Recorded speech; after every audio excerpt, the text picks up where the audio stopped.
My name is Chang. I work in the Department of Renewable Resources here at the University of Alberta.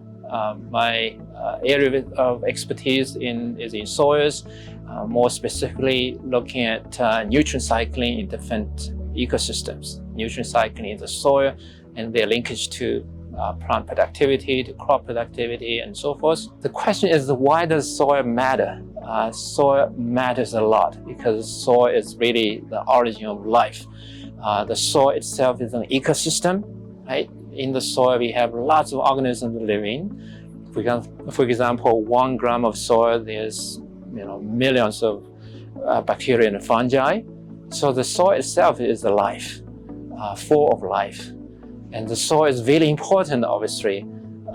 We typically ask our students or my relatives, my kids, where the food is all coming from. And they might say, oh, the food is coming from the grocery store. It's really not true because the soil is where the food is being produced, right? So it's really important that we protect the soil. Obviously, the soil is where the plants grow, and the plants is really the main thing that produces the food.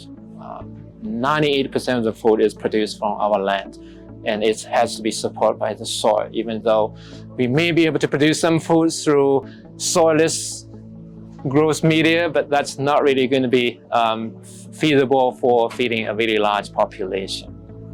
So soil is important in many other aspects as well. For example, the soil has a function to regulate the chemistry of the atmosphere. Because the soil is a really large store of carbon, for example. The soil stores a lot of nitrogen as well. And some of those carbon and nitrogen can be released from the soil in the form of nitrous oxide, for example, or carbon dioxide. And those, unfortunately, once get into the atmosphere, becomes greenhouse gases, which traps the heat from the ground and keeps the earth warmer or keep us warmer than before and causes the climate change, right?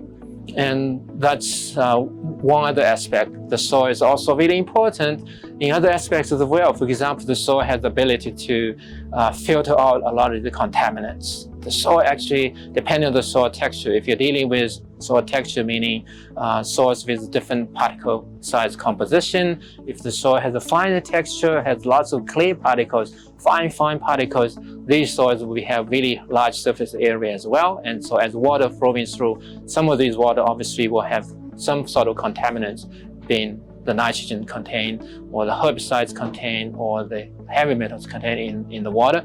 Once the water flows through the soil, a lot of those contaminants will be filtered out. Okay, and the soil can also be used as the engineering media for construction, right? And so, yeah, soil has a really wide range of uses, and so it's really essential for the civilization of our society.